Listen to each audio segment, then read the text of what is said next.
And your mic is not on. Oh, well, good. I all of that yammering, now I can repeat it. Um, Oopsie. no. The new way that I've logged makes me forget that I should turn the mic on. Anyway, all my dulcet tones are unnecessary. In that context, in the 21st century, we've accumulation by dispossession, as David Harvey has referred to it, redefines how analog and digital territory is defined by four practices. That is, privatization, financialization, management, and manipulation of crises, and state redistributions. We see some current examples of that with very simple things, but that are much more complicated. The meme coin investors invested $394 million, and Trump is $2.9 billion richer for manipulating while he's in office digital property. So that's interesting in and of itself, and it's going to be held to account. My assumption, of course, from a political point of view, is that the Democrats are just keeping an eye on this. Needless to say, Senator Chris Murphy has kind of pointed that out, and essentially he's identified one of the paths by which impeachment number three is probably going to happen. All of this sort of looting of the government is eventually somebody's going to. I think he's made enough mistakes now to move forward, but I leave it to those smarter to this time. Third time's a charm. Anyway, an article that I should have read in 1975 on enclosure is actually useful in this context. And the definition of enclosure, it is a kind of medieval. That's why this techno-feudal kind of element is important in my little posting, but also that it has expanded. The idea of exclosure is one that is a medieval one. That is, you enclose, for example, your regular sheep or whatever, you bring your cattle in and etc. Exclosure is a means by which you keep predatory animals from getting your stuff, your animals. So exclosure, I think, is an important concept that needs to be developed further. And that is, originally, it's meant to protect your livestock from predation. And I think the notion of exclosure as antitrust, for example, is to protect the public from predation, or at least protecting a market from predation, which is how antitrust originally operated. That is to protect the consumer or protect small business from being either squeezed out of the market or gobbled up, mergers, acquisitions, or in competition, price predation. That is, predatory pricing is a means by which bigger companies can take advantage of smaller companies, and that happens at a regional level. For example, Walmart. So there are a variety of concepts that can take advantage of what Varoufakis has been talking about, techno-feudalism. Now he's talking about the digital cloud, and that there's territoriality in the cloud and blah, blah, blah, blah. And yes, that's certainly a viable concept, but I think a lot of people would go, well, that's just being fought out in this sort of meta something digital atmosphere, when in fact there's a reality at work. And we know that from the fact that a cryptocurrency uses an incredible amount of energy and with all due respect, is wasting computing power. And so the drain on water resources, I know that that seems a long way to go, but in fact, water resources are used up that are a function of electrical usage by such practices. For example, they're building server farms in relatively remote areas, not so that remote, but in areas that have better resources and lower costs to support massive server farms, just banks of computers that require a lot of energy to keep them cool. One of the proposals, which was a little far-fetched but quite amusing, was the idea that Google was going to have waterproof um, servers that would be put underwater. So in San Francisco Bay, you would have a server facility, a waterproof server facility, sort of sunk under the bay so that seawater would or bay water would keep it cool. Now, getting that actually done, as opposed to just proposing it as an idea, is a little far away, but that's sort of there as well. So I've introduced the idea of enclosure or enclosure, the notion of on the one hand, the commons in the original enclosure movements, and they were movements. I mean, there were decisions by either by the state, by the government. Scotland was enclosed in a way. In other words, they pulled a lot of people off the land, and it's still kind of that way. That is, they forced a lot of folks to go to the cities, and that the growth of Glasgow and in Edinburgh are part of this kind of thing.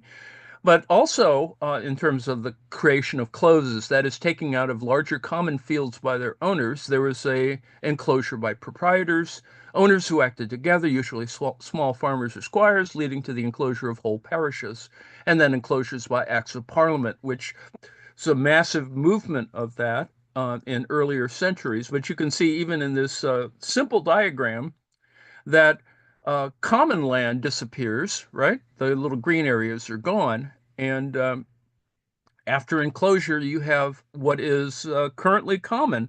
Uh, it's like mergers and acquisitions, except on the land. And so you have an annihilation of commons or common area.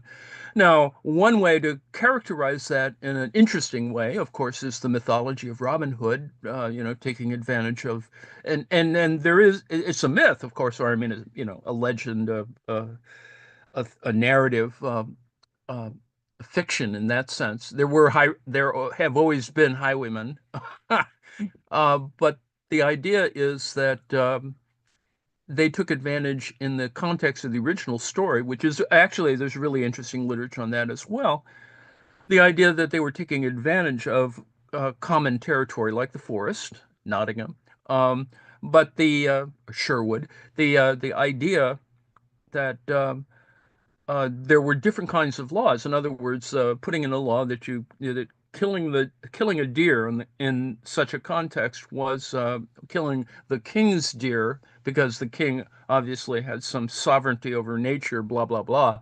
Um, and so, and lest you think that's unimportant, of course, that we still have, elements of that in current sort of thinking that we try to give standing to whales, whatever, to try to, protect nature in a variety of contexts. But that's a whole nother story.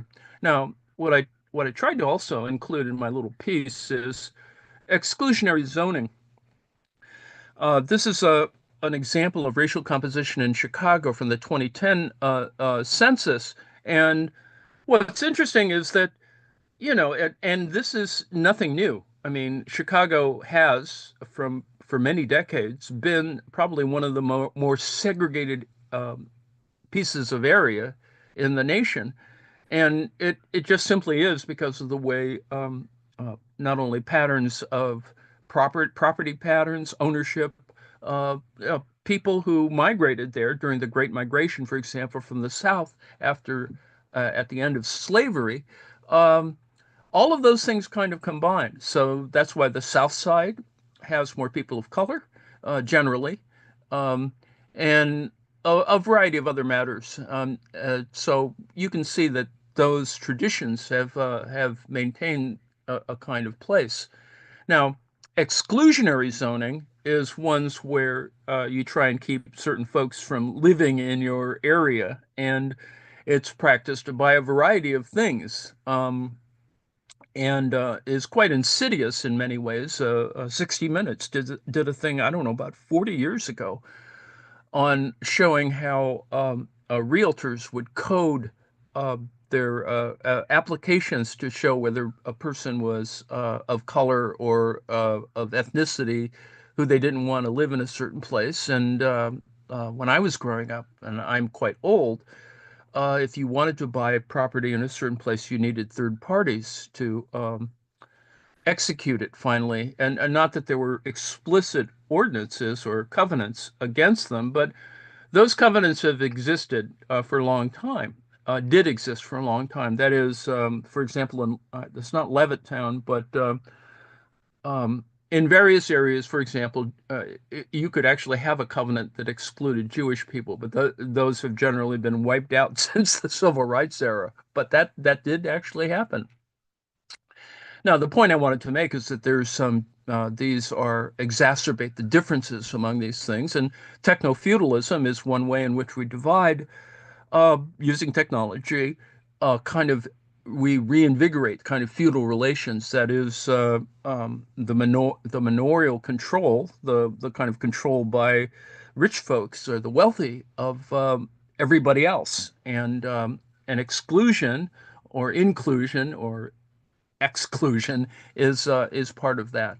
So enclosure is both abstract and concrete because it's always sublated. Now, I've talked about sublation before. The the idea is in thinking dialectically is that things move forward. That is, things are confronted with an opposite, a kind of antithetical element. So you have a thesis, an antithesis, and a synthesis, which becomes a new thesis, so that this idea is that there's always a kind of set of motion, and that when you look at Marx, you can see that Marx moves is concerned about certain dynamic relations, that he's doesn't want to sort of characterize it as, well, there's just one transaction, but rather, as in volume 2 and 3, there are other activities that go on with the motion of how we think about production, Department 1, and Department 2, that is consumption, and that these two cycles interact, and that there are multiple cycles. It's not just Department 1, Department 2. It is a whole system of many departments of production and many departments of consumption. It doesn't divide easily, so, and needless to say, you have intermediaries, uh, you know, um, uh, intermediate things are being made, items are being made. And then, of course, you have a much more complicated in the current state. Cars don't come out of one factory and go to one showroom, but rather they're assembled, or they're made in parts and then reassembled in a wholly different country, in fact, and then shipped even somewhere else. So that's fortunately we've had consumer descriptions of those matters. You could actually, if you went into to buy your car, you could see whether it was made in Mexico, assembled in Mexico or Canada or whatever. So the idea, of course, is that these are all capitalized elements, and the current president has no clue as to how or why these things operate, and yet each element of that is capitalized. It is these are capital elements, and a primitive mind might think, oh, gee, well, if we make some adjustments, we can get more manufacturing within the country, as opposed to having this kind of supply chain sort of assembly of disparate parts. Well, the fact of the matter is, most things at the current moment, and since World War II generally, is there have been these complex assembly processes of things done not necessarily in one country but many countries, and that trying to get manufacturing to all occur in one nationalized local place would be sort of amusing, but well nigh impossible. And to propose it as a kind of rhetorical item, well, it's better that we're going to build American and blah, blah, blah. Um, Impossible, and particularly within a 4-year presidential term. Um, and the point is to make money from these different little marginal elements. So that's the abstract and the concrete at work. That is, that values become manipulated in various and in sundry ways, and that this idea of multiple separations creates more capital at a variety of levels. So, with the dump and pump um, capital operations, that is, introducing a meme coin or some other cryptocurrency, um, certain people are making a lot of money on the movement, on the motion between these things, that is, producing some sort of fictive capital, giving it a value, using a stock market to play with those kind of elements. Now, in weeks ago, we were looking at Michael Hudson and talking about financialization, the financialization crisis of 2008. And you could see that capital movements between the United States and England, just to use the simple example that Hudson uses, there was a lot going on that it allowed the kind of fractures in the system that would allow people to make money, but also destroy other financial entities, collapsing various elements of regional economies. And the reason why is because you would be manipulating things like fictitious capital. Um, you would be taking people's debts or subprime mortgages and manipulating them in a way that because there was not so much oversight, that you could actually uh, uh, make a killing, as they say. So, similarly, what constitutes national boundaries are created from historical knowledge constructed from centuries of conflict, often with indeterminate resolution. The point I was making there is that the boundaries and borders of things have become somewhat fluid, right? You can hide money overseas in the Caymans or whatever offshore capital is an unfortunate natural feature on the legal side. On the quasi-legal side, i.e., money laundering, that's just that has all kinds of elements, some of which is corrupt because simply it's a sort of, as they say, disintegrated, or it is sort of dissembled. It operates not with a central authority or with certain types of regulatory control. So stuff happens. So, for example, some guy, oh, this is too long a story, but the point is that this has to do with a sort of side story to the Trump things going on in Florida, where let's see, a pornographic website or operation had its money had was a key investor in certain other elements, and everything was held offshore. But at the front end, you didn't know that that was happening. So that this is, and it's a minor thing, and it's not going to convict Trump or anything, but it has this kind of overlap with this sort of kind of loose behavior. Anyway, as current politics has revealed, theft and violence remain as primitive or original. The uh, Marx talks about the original accumulation, and it's not so much as it's savage as in primitive or primitivism, although that's the word that was translated into English. It's more about original accumulation. That is the first step that you make in a relatively basic or early society where you just organize, tribes or whatever, but then you begin to see, well, there's distance between us and other folks, and there are markets that intervene, and that you begin to accumulate stuff, and there is an inexorable logic of accumulation that goes on, and that's fine. That creates wealth, etc. But you can see at this certain moment that, particularly under capitalism, is that wealth has become more fragile or more complicated, so that the rise of cryptocurrency and NFTs, non-fungible tokens, has transformed the nature of enclosure as capital. That is, enclosure as capital. You would love to think that I could keep everything in my little piggy bank or my money bin, but the reality, of course, is that it's not that stable. Just on the basics, as I said, with the environmental resources necessary to produce NFTs. In other words, the NFT would cease to exist if you managed to pull the plug, or could anyway. And even though they have a certain authenticity because they are in code, uh, the reality is, of course, you require all this computing power in order to make them exist, or to, if you were actually considering the NFT as an artwork as opposed to a investment, like Trumpian NFTs are these weird baseball card or quote unquote artwork sort of things that are really tacky, but they've been they have this problem of being stated as being worth, a certain amount of price that you bought them at. And the problem, of course, is how do you actually measure appreciation? That is both capital appreciation and aesthetic appreciation. So, settler colonialism, that is the sort of very basic element of where people go to other places in order to colonize, they have more insidious digital enclosures that have increasing environmental social costs while accumulating fictitious capital.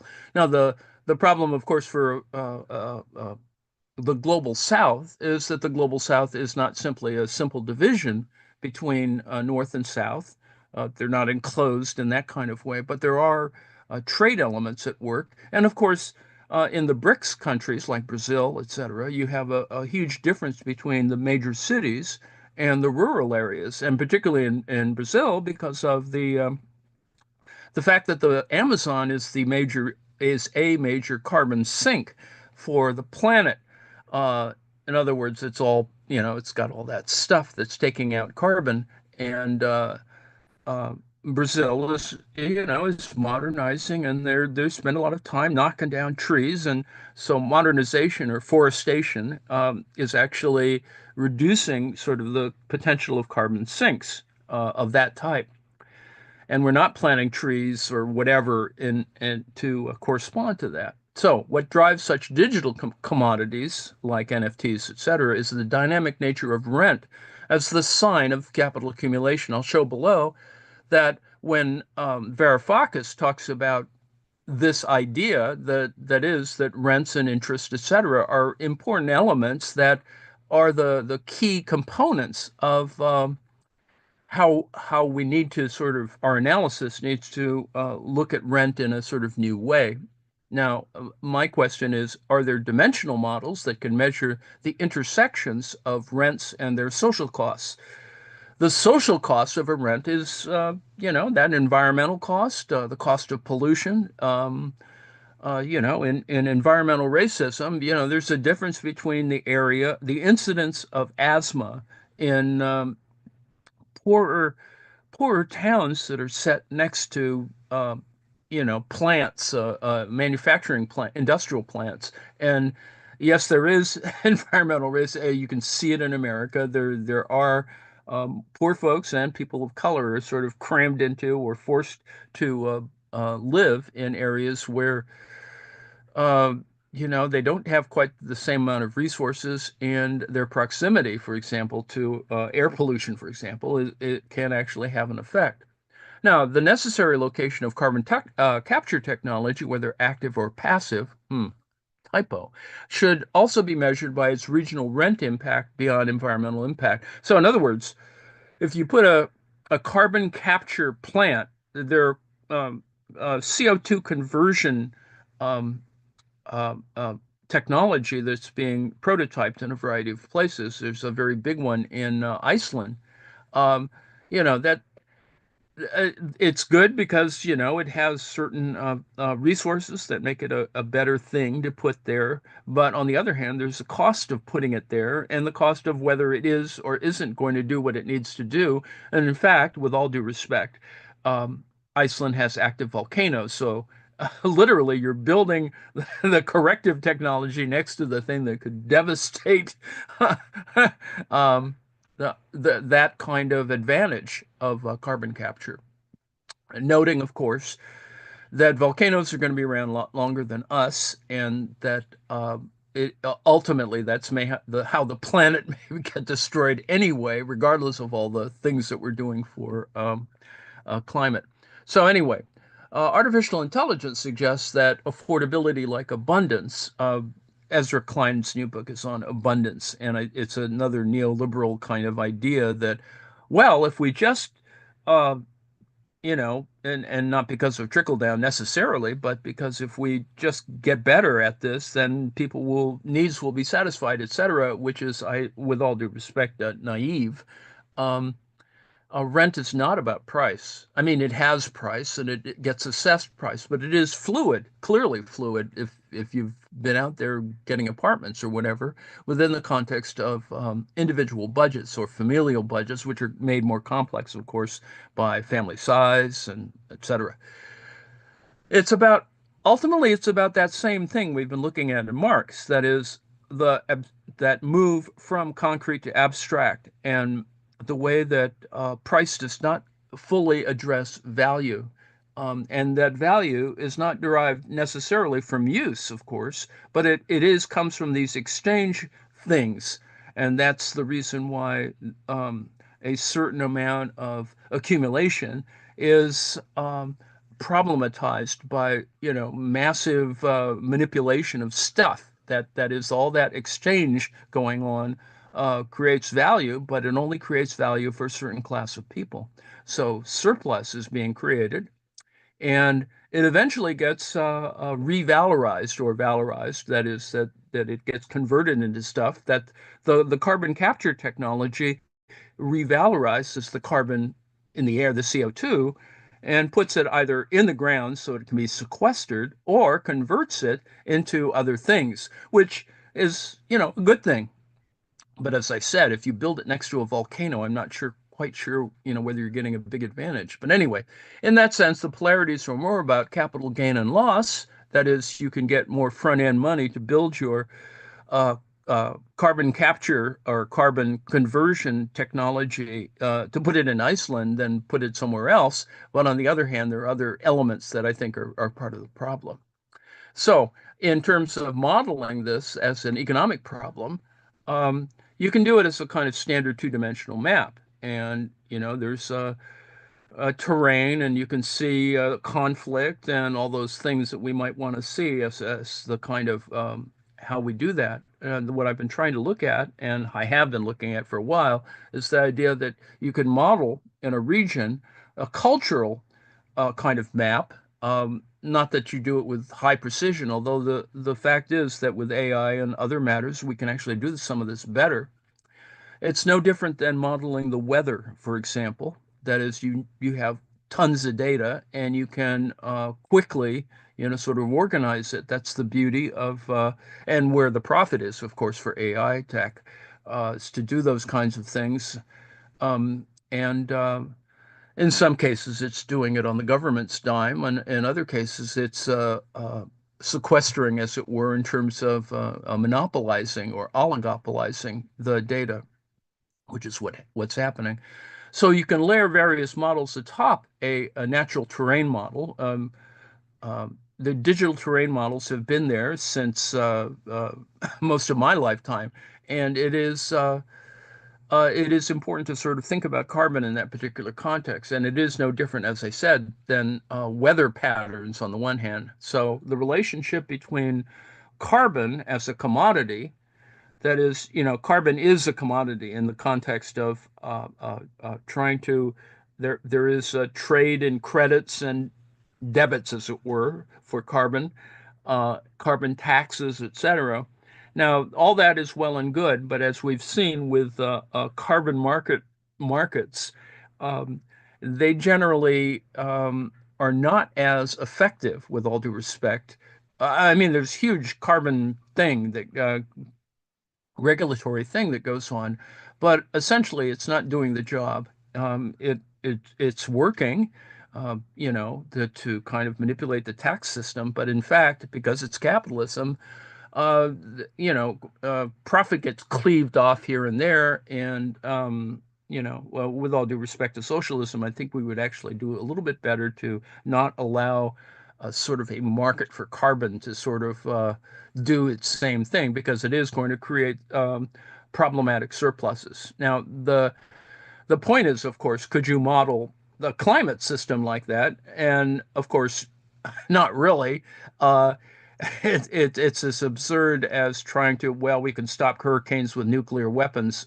It's that kind of thinking that still exists, and needless to say, it's naive. And it is a much more complex system, and it can be modeled in a variety of ways. So one.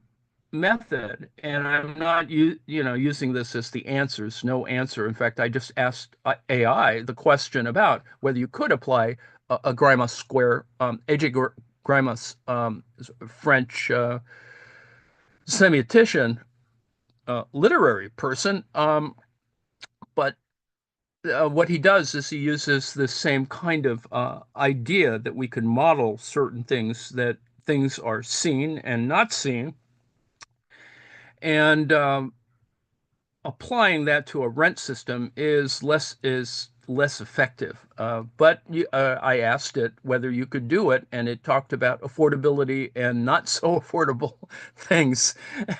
That assumes, of course, and then I think AI was certainly right in sort of thinking, well, it's usually just a choice between, more expensive and less expensive rent. Well, rent's not like that. Rent is a benefit that you get from a whole bunch of other things, and that thinking of it just simply as affordable and not affordable does not include a whole bunch of other things at work. And I think you can know that from if you've rented apartments.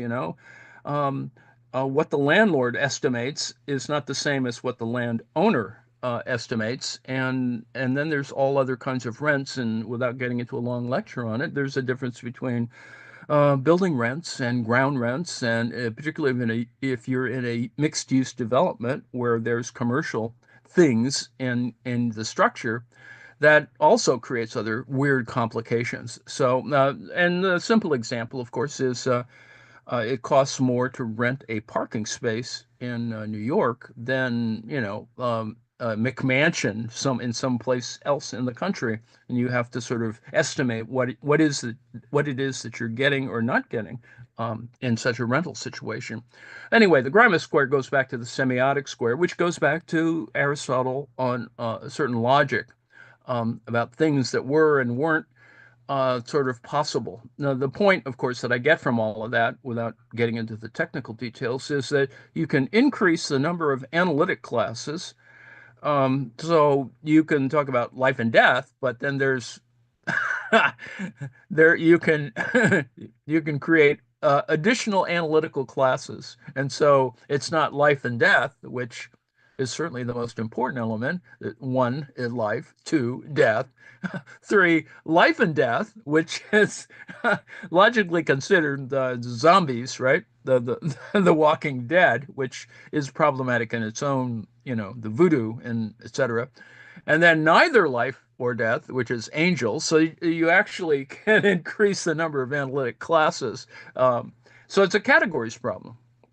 And creating more categories is, it's quite traditional in a liberal sense. It goes back to the Enlightenment. But the idea is, of course, getting more analytic classes that are not so troubled as Diderot or somebody else might be thinking in terms of liberalism, the emergence of the liberal Enlightenment.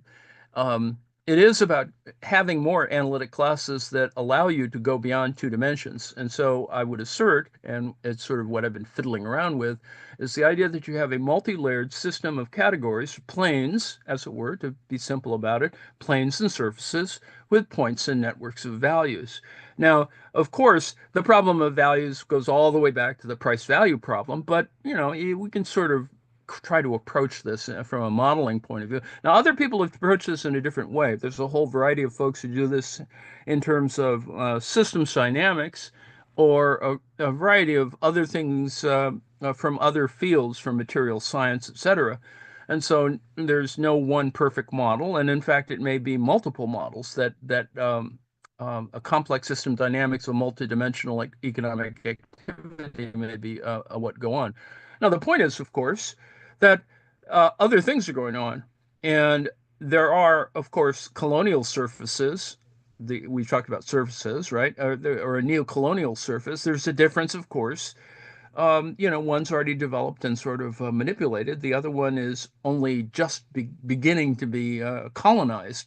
And lest you think that that's unimportant, we colonize every day, right? You put your coat on a chair to save it. And there are people who, whether they're culturally immature or deranged, might try to ignore that. And You wouldn't be human if you haven't come across those kinds of things. But there are multiple layers of land, labor, and capital. And development is uneven. There's just unevenness. And it mirrors this presence or absence of colonial activity, multiple layers of networks. And you can see this throughout history, the difference between, well, between the Dutch East India Company and the British East India Company in their particular treatment on the one hand, it's sort of appropriating another country's networks, but on the other hand, expanding it in interesting and different ways. And the point I want to make ultimately, and it's sort of the answer at the end, is that certain gaps occur um, among these differences in boundaries. And by modeling in multiple layers, you begin to see the gaps where these gaps occur, where you get intersections, but you also get a shadow of something that is or isn't. And the simple example, of course, is redlining. Redlining does not accurately demarcate urban racial discrimination. Now, redlining does exist. It probably still exists, some of which, as I used in my original example, you're not coding the application sheet with a code that says this is a black person applying for this thing. And of course, measuring that is incredibly problematic because it involves lawsuits, et cetera. But of course, were identified in one of the early Trump legal decisions on discrimination was exactly that kind of thing about not allowing certain people to rent from you, regardless of their qualifications. But dispossessionist accumulation can also be modeled by more than property ownership changes. In other words, the map of redlining is one based on the one hand about renting and ownership patterns, but also it's about something else, right? It's about capital. Who owns the most or little of these kinds of properties, and that it's a much more complicated pattern. Now, needless to say, you only discover these things in lawsuits, or you tend to look at them in lawsuits. On the other hand, of course, there were, and this is because, of course, of a larger federal government that actually tried to sort of assess what was going on. And this created, the federal government has always been concerned about these matters, partially because, they put a lot of money into it in the post-war period. The FHA, for example, was supporting returning veterans, among other folks, to allow for suburban development, for example, or urban development, and they wanted to know how the money was being distributed, and needless to say, that folded over into housing discrimination issues and the civil rights movement, et cetera. So all of those things are there, no different than the question of getting people's votes sort of to operate actually. And we see under techno-feudalism that that is being rolled back. The ability to, um, for example, to generalize from census data, not talking about one person, one vote, but rather estimations about what one's vote is. And while that's much more efficient, from a technological point of view or a statistical point of view, it doesn't say it takes away what counts as a individual adult's vote in a voting system. And you can see that there's some element of that sort of operating in current right wing behavior. Ultimately, just to use a simple example, a legislator in Tennessee wanted to, uh, this never got anywhere, but the fact that they keep bringing these things up is a little scary because this idea should have been left behind several centuries ago constitutionally, but that you would not allocate votes according to adults, but rather to households. And once you start doing that, you wind up with the same problem that we have, for example, with the Senate. You have Wyoming with, two senators when in fact, they only have 170,000 or 200,000 people in the whole state. So I think these things are fairly obvious and nothing has happened. The point, of course, is that there's a variety of things in developmental economics that talks about. And you can note here that I've made already this little piece far too complicated to cover, but that they do exist and that they encompass a variety of other ideas that would take a much longer paper to yammer about. But that is in development economics, there are center periphery models, and that it occurs for a variety of reasons, but that it's easier to figure out in some ways that you have a city, and then you have suburbs, and then you have a rural areas, or you have exurban areas, and it's just easier to think about in that kind of modeling way. But the fact is, they're much more complicated. You have strip malls, you have terrain, you just have stuff that gets in the way of this, and so you sort of need to consider both abstract and concrete models, and this has been done in a variety of fields, including, for example, uh, ecotourism is a kind of thing that has all these elements sort of at work and not been fully explicated with this kind of a modeling procedure, but ultimately that has to happen because you do want to think about, well, what's the cost of visiting the coral reef, the Great Barrier Reef, et cetera. There's a whole moment at which there's a limit to, for example, tourism. Um, and in each instance, there's rent involved. In other words, when you go on your cruise ship, it's about renting space, and it's pretty pricey. But on the one hand, on the other hand, you've earned it or you've got your retirement or whatever, you're going to do that. But it is much more complicated. And it is a kind of colonization, although, albeit from an ecological or tourism sort of way. Now, Marx talks about this in terms of, you're thinking just simply about land and about what you have and what you don't have, and about soil fertility. And that's actually the same argument that you go on in a ecotourism way.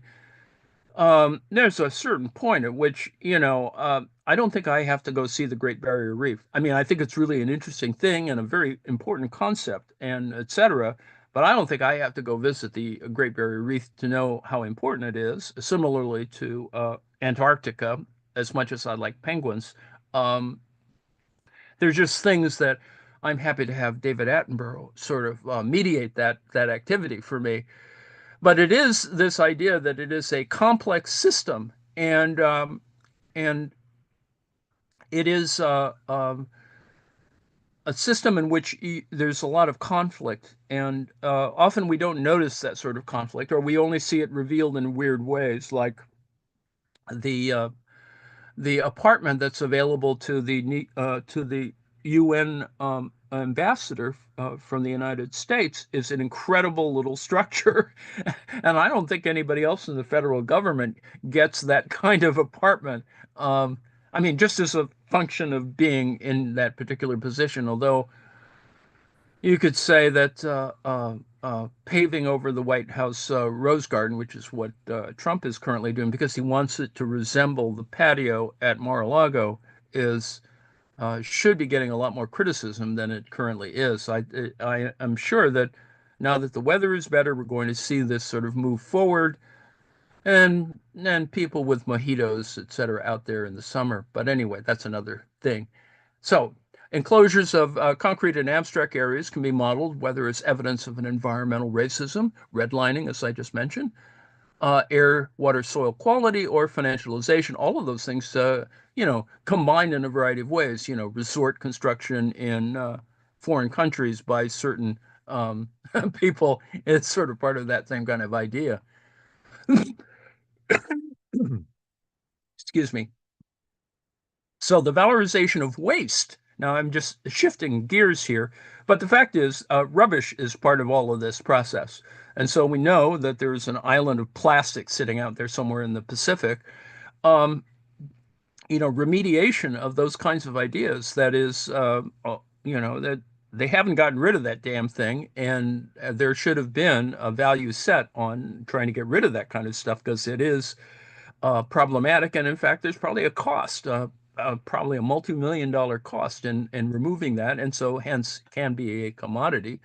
And the transportation of commodities, lest you think that's unimportant, um, there have been stories, and probably not too much discussed more recently, but large cities transport their waste not to localized landfills, but rather to wholly different places. There used to be stories about barges for solid waste being carted off or shipped somewhere else. And we never really quite figured out where some of this waste is going. And yes, this occurs everywhere. So there are fluid boundaries. The global north and south has fluid boundaries. And in the case of BRICS, as I tried to mention with Brazil, carbon is difficult. It's the difference between rural carbon and urban carbon. And I mean, they've tried, right? Brazil, for a variety of economic reasons, uses what is it, pure ethanol in their vehicles, or they used to. I don't know if they still do that, but higher percentages of ethanol in because it relates to their crops. And needless to say, they have tremendous crops, and they're gaining the benefit of Trump's screw ups with soybeans, for example.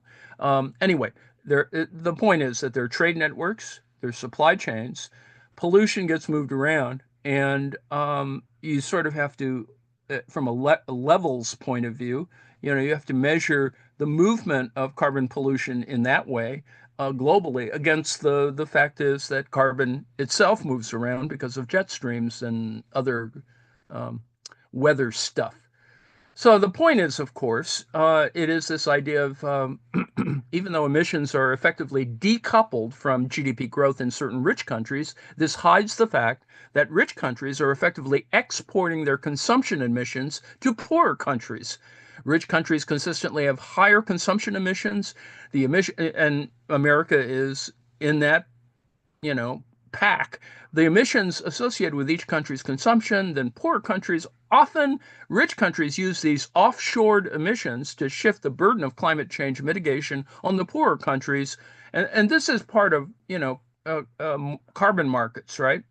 Because you're getting uh, this is the carbon commodity form where you can trade off bodies or packets of pollution ultimately, who rely upon manufactured exports for survival and need help from affluent countries to transition to clean energy.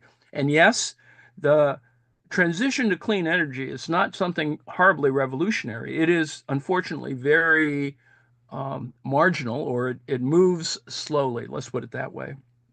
In other words, America is still going to be using, what is it, 10% coal or 20% of coal still for the next decade or so. And there's not much reduction in that, very marginal reduction. And despite all, other idiocy, the PR about clean coal, blah, blah, blah, which is a complete lie, um, there is a dependency or necessity to try and keep coal going unless more radical things happen. So it is, problematic, and I put in a little, things that forecasting relative to waste generation between from now sort of until 2050, which is a target point. And then I put in a little deal here on that fossil fuel burning is a significant component of the global carbon cycle, and it is a cycle. And then I've included in my other little article, or over at Coase, my posting at Coase, ignore the ads. uh, Things by Steve Keen, who admonishes us to now not be economists, but to rather study systems dynamics because economics is not doing the job. And I mean, Keen is an economist. So, what is he doing? He's doing pretty much the same thing members of the cabinet are doing, sort of destroying his discipline by suggesting, well, don't study economics, go over to the engineering and sciences to figure this out. Now, that's on the one hand. On the other hand, there is political economy, and it is uh, people like Yanis Varoufakis who are commenting on that kind of stuff. So I've included things where he's just talking about, well, people are stupid. Well, and that we have proceeded beyond capitalism. And the issue is, of course, that he describes the normal economy, land, labor, capital, the normal things, and there's exchange value that relates to wages and surplus value, which is what I've been talking about, that it differentiates between ground rent and interest and financial rent. And ultimately, there's other rents going on, and yes, profit, but also monopoly rent and brand rent, which are also important that Varoufakis talks about. And so this gets more complicated, particularly when you think about both credit and debt and public, sort of expenditures and et cetera, and the role, as we've now seen, the kind of shift to private money or the manipulation of private money via hedge funds and and also um, government subsidies of private money. So Elon Musk, for example, I mean, and public, as I've said before, public-private partnerships never are 50-50. They're just never 50-50. It's just, I think there's scant cases where it's implied that it's a partnership, but really it's still dominance of private money or private profit. Because, yeah, so they need incentives, blah, blah, blah, blah. Similarly, and this is where the metaphor works for Varoufakis, is that a lot of this stuff, capital, is in a population, he would assert, to be in the cloud.